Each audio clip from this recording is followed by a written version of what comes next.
When you consider who the most powerful hero in the history of the world's various mythologies is, some names may come immediately to mind, such as Heracles of Greek origin and Beowulf of Germanic origin. However, the true answer may just lie within one of the oldest surviving texts ever discovered from the Middle East. Today, we'll discuss the famed Epic of Gilgamesh, an epic poem from ancient Mesopotamia, including its discovery, the wild and inspiring story of Gilgamesh, and how later religious texts likely borrowed elements of the story in the creation of their own tales. Without further ado, let's take a deep dive into the history, tale, and legacy of the Epic of Gilgamesh.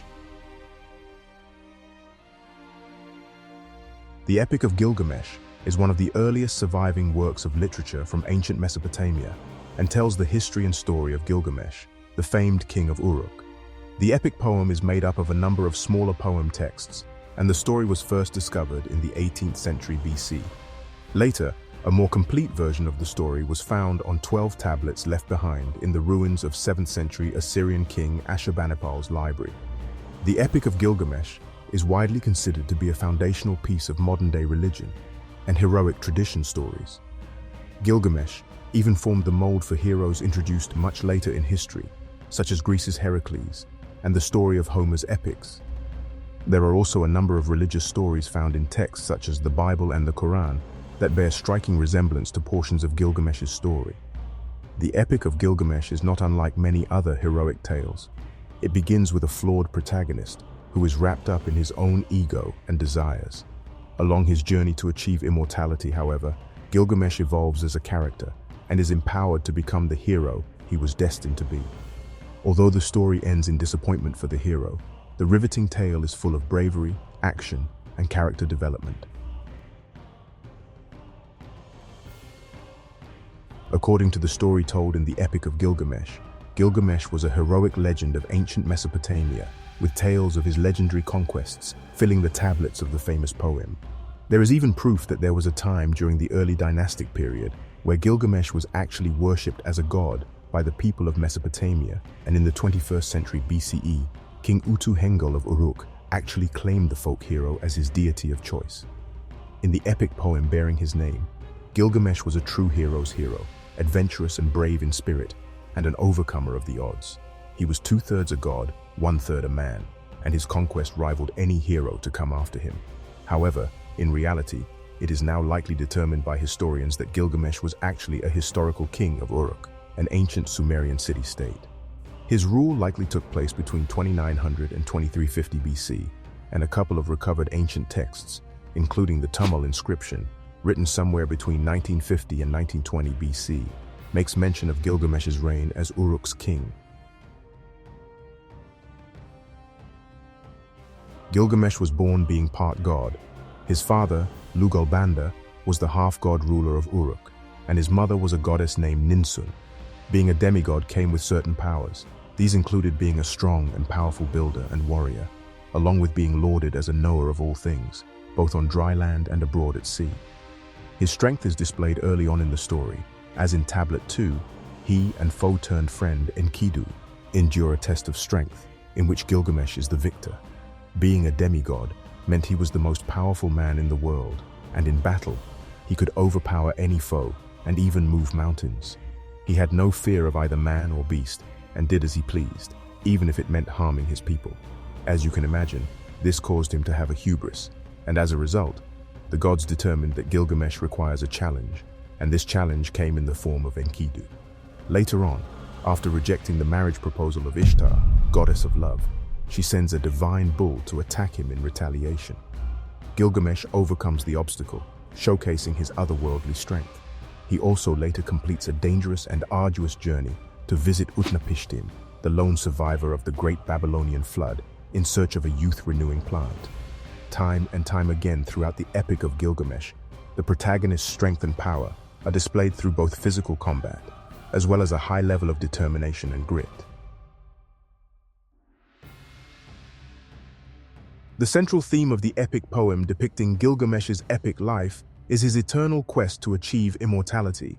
While he was part god, he was also part human, meaning that eventually, as all humans do, he would perish. However, Unable to come to terms with that reality, Gilgamesh becomes hell-bent on finding a mythical plant, one that would grant him eternal youthfulness and thus become immortal. Through his journey, Gilgamesh overcomes the odds from fighting the bull of the heaven to defeating Humbaba, the demon ogre of the cedar forest, and successfully ends up visiting Utnapishtim, the lone survivor of the Babylonian flood, to speak with him about the whereabouts of the plant he desires. While Utnapishtim gives Gilgamesh the correct advice, and he eventually finds and acquires the plant, all is lost when a serpent unexpectedly steals the plant away from him, sending Gilgamesh back home to Uruk empty-handed and as mortal as ever. While Gilgamesh failed in his attempt to achieve physical immortality, he succeeded in leaving a lasting legacy that is still discussed today. The fact that this video is even being made is proof that the legacy of his epic life lives on long after his physical body perished.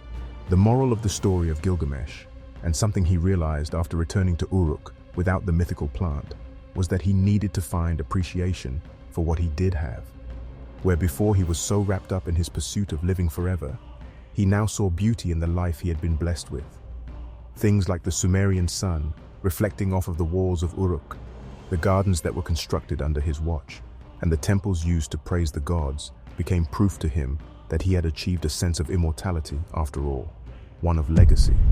Because of this, Gilgamesh returned to Uruk a changed man, a better man, and used that transformation to become a better king and ruler of his people as well. Gilgamesh's story is proof that people's lives are only as good as the legacy they leave behind them once they are gone.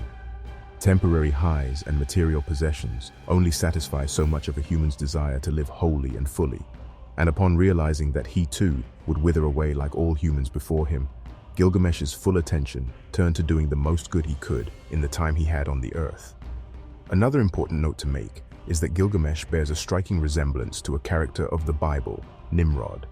While Nimrod is only mentioned in 7 Bible passages, he is noted as a great-grandson of Noah, and his Hebrew name translates to rebel.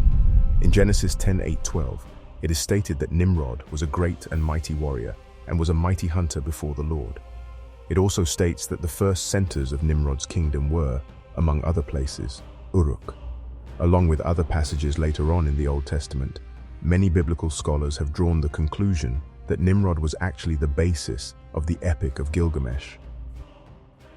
The Epic of Gilgamesh is still widely discussed and taught in schools worldwide for a reason, not only for its historical importance, being one of the earliest found recordings of a literary work, but also for the important lessons it teaches. Widely regarded as the first recorded epic hero story, the legacy of the epic poem lives on, centuries after it was initially scripted on its original tablets. What do you think? Have you read the Epic of Gilgamesh? Do you believe it is the greatest epic ever written? Be sure to let me know in the comments. And as always, please like and subscribe for more content just like this. See you in the next video.